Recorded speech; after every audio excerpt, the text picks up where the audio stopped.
இல்ல, டிவிகே என்பது இந்திய தேர்தல் ஆணையம் முதலில் தமிழக வாழ்வுரிமை கட்சி, அதனுடைய சுருக்கம் டிவிகே என்கிற ஆங்கில சுருக்கெழுத்தோடு இந்திய தேர்தல் ஆணையத்தில் பதிவு செய்தது நான் தான். ஆனா இதற்காக இந்திய தேர்தல் ஆணையத்தில் நான் முறையாக டிவிகே என்றால் தமிழக வாழ்வுரிமை கட்சி தான், இப்போது விஜய் தலைமையிலானவர்களும் டிவிகே என்று குறிப்பிடுகிறார்கள், தேர்தல் ஆணையம் இதில் யார் உண்மையிலும் டிவிகே என்கிற இந்த ஆங்கில சொற்றொடரை பயன்படுத்திக் கொள்வது என்பதை முடிவெடுத்து அறிவிக்க வேண்டும் என்று நான் கடிதம் அனுப்பினேன். அதற்கு இதுவரையிலும் இருந்து தேர்தல் ஆணையத்திடம் எந்த பதிலும் வரவில்லை.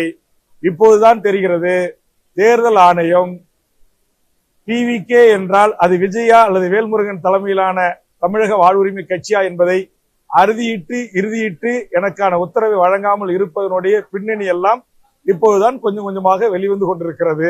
இன்னும் பல செய்திகள் வர இருப்பதாக எனக்கு செய்திகள் வந்து கொண்டிருக்கிறது. ஆதலால் முழுமையாக விஜய் உண்மையிலேயே இந்த மண்ணுக்கும் மக்களுக்குமான ஒரு மாற்று அரசியலை தருவதற்காக வருகின்றிருக்கிறார்களா அல்லது மற்றவர்களால் வரவைக்கப்பட்டு இருக்கிறார்களா என்பதை குறித்து முழுவதும் உங்களை போன்ற மூத்த பத்திரிகை ஊடக நண்பர்களின் செய்திகளை எல்லாம் ஆய்ந்து அறிந்து அதற்கு பிறகு இதை குறித்து நான் உங்களுக்கு பதிலளிக்கிறேன்.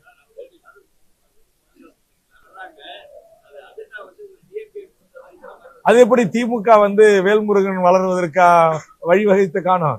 நீங்களே சொல்லுங்க. திமுக என்கிற ஒரு கட்சி, வேல்முருகன் இப்படி பெரிய கட்சி தலைவரா, இப்ப உங்களுக்கே தெரியும், ஒரு எம்எல்ஏ ஆகி அதுவும் அவங்க சின்னத்துல நின்று எம்எல்ஏ ஆகி இன்னைக்கு சட்டமன்றத்தில் அத்தனை கவன ஈர்ப்பு தீர்மானங்களையும் அத்தனை ஒத்திவைப்பு தீர்மானங்களையும் ஒரு மசோதா கூட என்னுடைய டிஸ்கஷன் இல்லாம நிறைவேற விடாமல் அங்க சட்ட போராட்டம் நடத்துவது வேல்முருகன் தான் அப்படின்னு திமுகவுக்கு தெரியும். அப்படிப்பட்ட திமுகவோ அல்லது அதிமுகவோ வேல்முருகன் வளர்வதற்கு உதவி செய்வார்களா? அப்படி செய்கிறார்கள் என்று சொன்னால் நன்றி.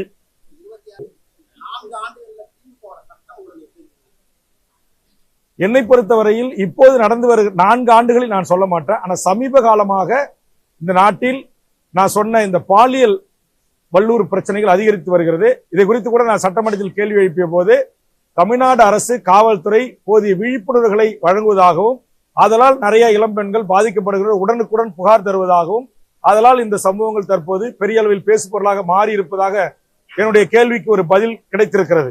ஆனால் அது உண்மையாக இருந்தாலும் கூட அது ஏற்றுக்கொள்ள முடியாது. இங்கு பாலியல் வல்லூறுகளும் கொலைகளும் போதை கொலைகளும் கஞ்சா கொலைகளும் ஹெராயின் கொலைகளும் மனிதன் சுயநினைவை இழந்து எல்லா குற்றங்களுக்கும் தாய்மடியாக இருப்பது இந்த போதை தான். ஆக இந்த போதையினால் ஏற்படுகின்ற இந்த கொலைகளோ கற்பழிப்புகளையோ ஒரு காலத்திலும் நாம் நியாயப்படுத்த முடியாது. இது கண்டிப்பாக மட்டுப்படுத்தப்பட வேண்டும். இது கண்டிப்பாக தடுத்து நிறுத்தப்பட வேண்டும். இதை திரும்ப திரும்ப செய்கின்றவர்கள் யாராக இருந்தாலும் இந்த சட்டத்தின் ஊடாக அவர்கள் தூக்கு தண்டனை, ஆயுள் முழுவதும் சிறை தண்டனை என்கிற அளவுக்கு நாளை நடைபெற இருக்கிற சட்டமன்ற கூட்டத்தொடரில் திரும்ப திரும்ப கஞ்சா விற்கிறவன், திரும்ப திரும்ப ஹெராயின் வழக்குல கைதாகிறவன், திரும்ப திரும்ப இது போன்று சம்பவங்களில் ஈடுபடுகின்றவர்கள் எப்படி பாலியல் சம்பவங்களிலே திரும்ப திரும்ப ஈடுபடுறவர்களுக்கு ஆயுள் முழுவதும் சிறை, 14 வருஷம் கிடையாது, சாவர வரைக்கும் சிறை. அதே மாதிரி ஒரு பெண்ணை பாலியல் ரீதியான குற்றச்சாட்டுக்கு உள்ளாகி திரும்பவும் இன்னொரு பெண்ணை பாலியல் ரீதியான குற்றச்சாட்டுக்கு அவன் உள்ளாகி அவனுக்கு தூக்கு தண்டனை அப்படின்ற சட்டம் இருக்கு. மிக கடுமையான சட்டம், இந்தியாவிலே எங்கேயுமே இல்லாத அளவுக்கு தமிழக சட்டப்பேரவை என்னுடைய ஆலோசனை, என்னுடைய கவன ஈர்ப்பு, என்னுடைய சட்ட திருத்தத்தின் ஊடாக அதை நடைமுறைப்படுத்திருக்கிறது. வருகின்ற கூட்டத்தொடரில் இந்த கஞ்சா, அபின், ஹெராயின் போன்ற திரும்ப திரும்ப தவறு செய்வர்களுக்கும் இதே போன்ற கடுமையான சட்டங்கள் கொண்டு வர வேண்டும் என்கிற ஒரு முயற்சியை மேற்கொள்ள இருக்கிறேன்.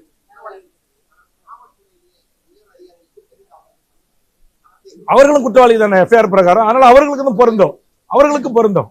இப்ப நேற்று கூட பாருங்க, தமிழ்நாடு அரசு முதலமைச்சர் அது குற்றச்சாட்டு தான் பட்டிருக்கு, நிரூபிக்கப்படல. ஆனா குற்றச்சாட்டப்பட்ட உடனேயே ஒரு காவல்துறையுடைய டிஐஜி சஸ்பெண்ட் செய்யப்பட்டிருக்கிறார். இது டிஐஜிக்கு மட்டும் இல்ல, டிஎஸ்பிக்கு இருக்கணும், அது கான்ஸ்டபிளுக்கு இருக்கணும், எஸ்எஸ்ஐக்கு இருக்கணும், எஸ்ஐக்கு இருக்கணும், இன்ஸ்பெக்டருக்கு இருக்கணும், டிஜிபி வரையிலும் காவல்துறை தலைவர் வரையிலும் யாராக இருந்தாலும் குற்றம் இழைத்தவர்கள் சட்டத்தின் நிறுத்தப்பட வேண்டும். அப்படித்தானே ஒரு ஸ்பெஷல் டிஜிபி நிறுத்தப்பட்டிருக்கிறார். இன்னைக்கு அவர் சஸ்பெண்ட் பண்ணி செய்யப்பட்டிருக்கிறார். நீதிமன்றத்தின் படிக்கட்டுகளை ஏறி இறங்கி வருகிறார். அதனால யாராக இருந்தாலும் அவர்கள் சட்டத்தின் முன் நிறுத்தி தண்டிக்கப்பட வேண்டும் என்பதில் தமிழக வாழ்வுரிமை கட்சி உறுதியாக இருக்கிறது. இதற்காக மக்களை திரட்டி போராட்ட களத்திலும் தமிழக வாழ்வுரிமை கட்சி நின்றிருக்கிறது. ஓகே, மகிழ்ச்சி, நன்றி. தமிழக வாழ்வுரிமை கட்சியினுடைய உயிர்நாடி கொள்கையே ஒரு சொட்டு மது இல்லாத தமிழகம். காரணம், நான் வாடிய பயிரை கண்ட போதெல்லாம் வாடினேன் என்ற வள்ளலார் அவதரித்த மண்ணில் பிறந்தவன். என் கட்சியினுடைய பிரதான கொள்கையும் அதுதான். நன்றி, நன்றி, நன்றி.